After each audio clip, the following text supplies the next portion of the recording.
So beta 6 for watchOS 26 is now live and it is available as an over-the-air download. Let's talk about it.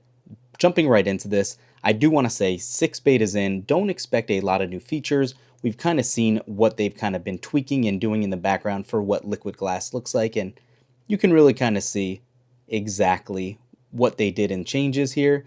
Very subtle for liquid glass. I do like the way it looks, but it's definitely not as dramatic as it is on iOS or even iPadOS. I do like the look. I think the notifications look a lot cleaner as well, but we'll talk about all that in a second. Let's set this down and jump into settings, general, and about, and you could see, crazy enough, watchOS is now an A build. So the full build number is 23R5340A. That's a surprise because actually iPadOS and even iOS has a C build. If you're new to Apple betas or just not familiar with why we're talking about this, usually when you get a B or an A build at the end here, that signifies that Apple thinks it's done. It's ready for public release. The RC is right around the corner usually, but it is not always the case, and looks like we're having an issue right here.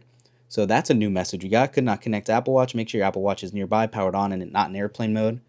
Clearly it's not. We just picked it up, so we'll take a look at that here in a minute. But like we were saying, this signifies that this could very well be what the final build will look like. We are still super early in the cycle, considering today's only August 11th, and we're not anticipating the RC to go live until around September 9th. So, very interesting to see why this is so far ahead of, obviously, iOS like we said, but good to see nonetheless. Not going to complain about that. Just thought it was an interesting little adaptive update there for you guys. So aside from that, we did finally, though, get a download that wasn't a gig. The last couple of downloads have been over a gig. This one finally came in a little over 600 megabytes, which is more on par with what you'd expect. iOS has been maintaining around 10 gigs per download these last couple betas, so that was a little weird. In beta 5 as well, and let me go ahead and just put the Apple Watch on really quick, we were getting issues with that little flick gesture that they're really trying to talk up here. So when you had a notification pop up, you should be able to do that and swipe it away. We were having issues with that, but let me actually see if I go ahead and flick it away. Okay, it seems to be working a little better now. No, maybe not. There we go. So it doesn't necessarily look like it is fine-tuned to what I would expect, and it could just be because of the angle. Yeah, it looks like it's working a lot better. Could just be because of the angle and how the camera is set up, but it does look like it is working. So that is good to see. That was a weird issue that we were experiencing in beta 5. That seems to be much, much better. So let's go ahead and just kind of jump into some apps really quick. And I can tell you already, just from jumping into the exercise one, it is loading a lot quicker than what we saw in beta 5. Yeah, apps seem to be loading a lot quicker.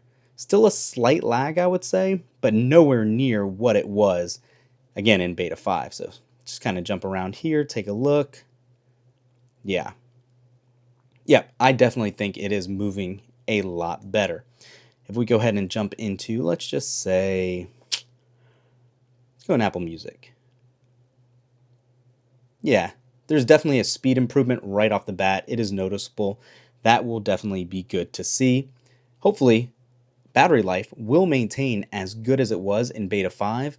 We did have ever so slightly inconsistent battery life a day or two during last week, where it would just tank a lot quicker than what you'd expect for the time of the day that it was in, but definitely good to see nonetheless. The last thing I do want to show you is our battery health from all of these betas and using this for a couple of years now. So going into settings, general, oops, I should say not general, settings and battery. Let's see where we're at nearing the end of this beta cycle. So battery health is now down, still to 90%, and this is almost at 2 years of usage, so not terrible by any means.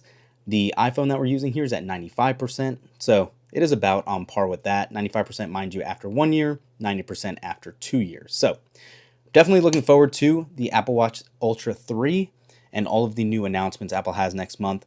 We will have a whole recap coming on Sunday as well if we find anything else new and additional that we haven't talked about.